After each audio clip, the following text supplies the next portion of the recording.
So yesterday I was binging a bunch of excellent videos from this guy I had previously never heard of, called Mandalore Gaming.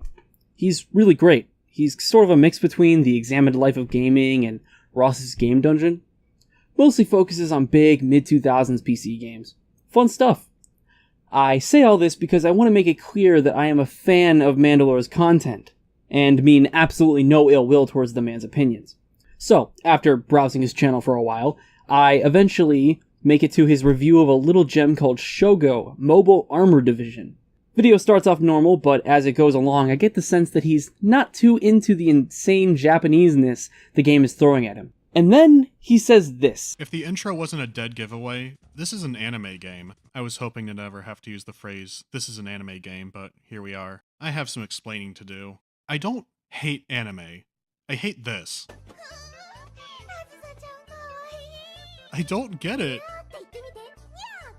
I don't understand people enjoying this. Like, Jesus Christ. Thankfully, this game isn't that. This clip that he shows here is from mine and many others' favorite anime of all time, the moe masterpiece itself, K-On!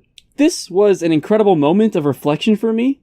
If you were to take just his words on their own, I might understandably be a little hurt by his dismissal of my taste in regards to slice of life comedy anime series. But it's the way he says it that changes everything.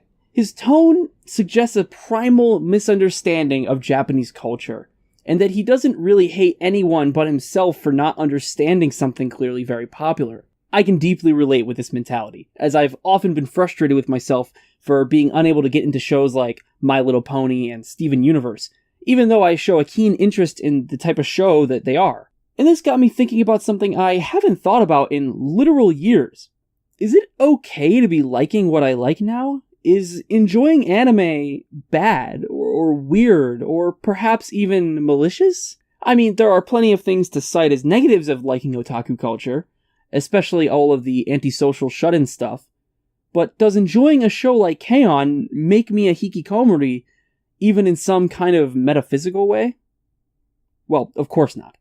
This entire thought process is pretty silly. Looking back on who I was about 3 years ago, before I played Persona 4 for the first time, I can safely say that I was wholly uninterested in otaku culture.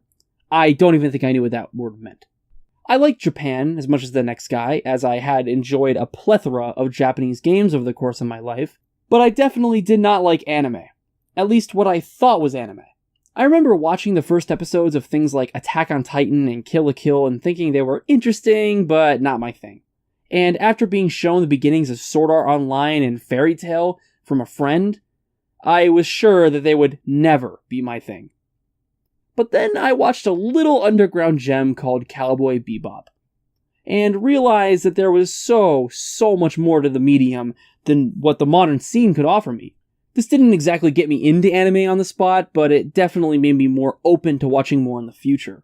It wouldn't be until I became interested in the previously mentioned JRPG masterpiece, Persona 4, that I would have become much more interested in consuming as much otaku culture as I could. But what about my opinions on people who watched anime when I was in this sad, K-On!-less little world of mine? I was probably a kind soul who respected their divergent tastes and could never judge someone for enjoying something I couldn't understand, right? No, of course not. I thought they were weird, antisocial freaks obsessed with something completely stupid.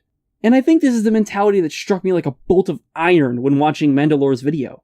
I finally remembered that I was the same as him only a few years back, only worse, more dismissive, and ultimately more acidic as a human being. Thankfully I'm past this, but it's certainly interesting thinking back on times where liking what I like now would keep my past self cringing for weeks on end. If there's something out there that you can't ever see yourself enjoying, I encourage you not to dismiss it as something only freaks would embellish, because you may find yourself exploring life in exciting new ways just by being a touch more open with your comfort zone, embracing that which you normally write off. Well, that's enough sappy rambling for one night. Please subscribe so I can show my friends how cool I am. Please comment so I can have some encouragement that I desperately need. And throw money at me on Patreon to show my parents that I'm doing something right with my life for once. Bye-bye.